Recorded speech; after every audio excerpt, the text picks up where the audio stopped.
Hi, I'm Donna Williams, and I'm going to read you part 10 from the book Nobody Nowhere. I decided that I wanted to go to Terry's school. I had no friends at my own school, so I felt that Terry would always look after me. I refused to go to my usual school, so my mother had no choice but to send me along with Terry if I was going to attend school at all. The classroom atmosphere at Terry's school was chillingly cold. The teacher was this knobbly, snapping old goblin who got really angry with me and kept shouting I was giving him ulcers. He'd make me stand in the rubbish bin, and so I'd swear and he'd throw pieces of chalk at me. The children in the class would laugh, and this time I didn't. Terry had her own group of friends, and being 2 years older than I was, by now she was about 12, I was about 10, she had no intention of giving them up to hang around with a child. So I went round the school for weeks, asking everyone I came across if they were my friend. But I don't know you, most replied.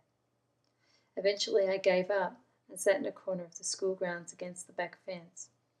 After a few months, 2 girls decided that they would let me hang around with them. The things they talked about bored me. I mentally drifted away from them, and soon they too had drifted away from me. I fell into a deep depression, and this lasted for about a year.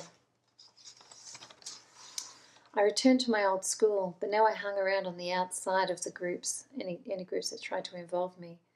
I stopped smiling, I stopped laughing, and the efforts of others to involve me only hurt me all the more, until I'd stand there with tears silently rolling down my face. At home I'd go up to my room and cry.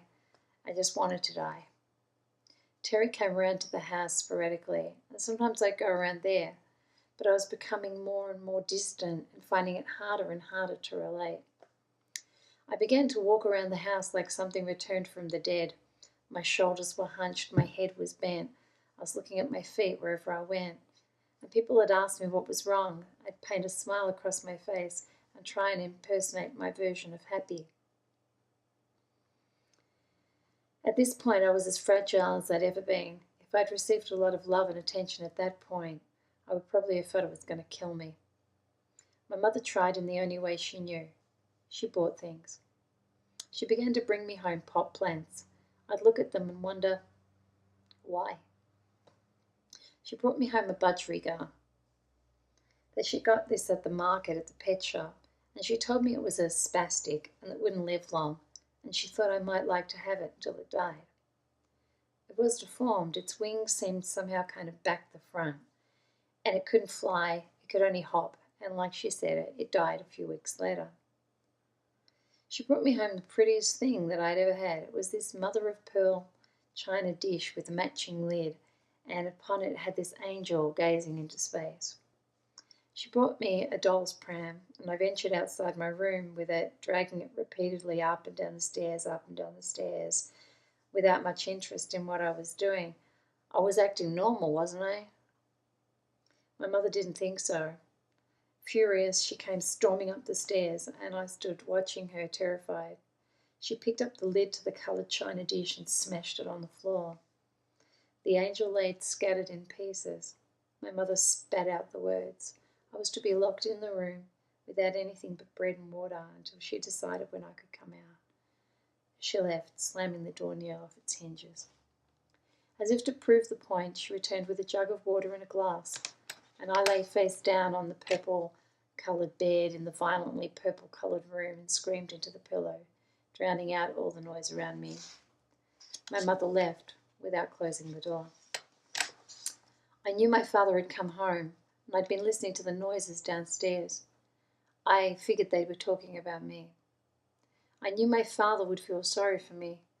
I looked at the broken china on the floor, and through a misty wall of tears I cut lines into my face in anger and injustice at what had happened.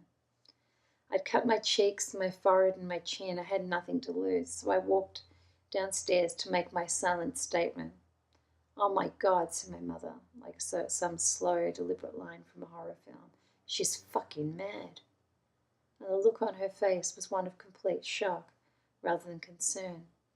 By this time I was 9 years old, and I was very close to being sent to a mental hospital.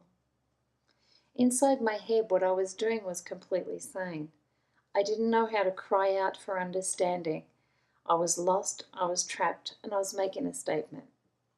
I think my mother at least understood the severity of the situation, because she gave up on the bread and water idea. My father's eyes seemed to be crying out to reach me. It seemed that he understood, but like me, he couldn't put it into words or was not allowed to, or realize that some things are better expressed without words. I had a lot of cousins, and we often stayed at each other's house. I liked a few of them, but I hated Michelle. Nevertheless, Michelle wanted to stay, and so I made no objections. Michelle and Terry got along like a house on fire. Not knowing how to cope with more than one person at a time, I went off to be on my own, and they went off to play. I never spoke to Terry again. She had been my only friend for 2 years. And as she stood there asking me why, I just stared blankly as though she was playing some curious scene from a silent movie, the content of which was somehow beyond my grasp. "I don't understand you," she said. "What did I do wrong?" A few years later, Terry ended up working in a shop down the road. When she spoke to me, I still ignored her. When she looked at me, I still looked away. "You're mad, you know that, Donna," she once said, trying to get a reaction. I looked up and I glared viciously at her. About a year later, Terry's best friend was killed crossing the road with her. Terry had watched her die after being hit by a truck.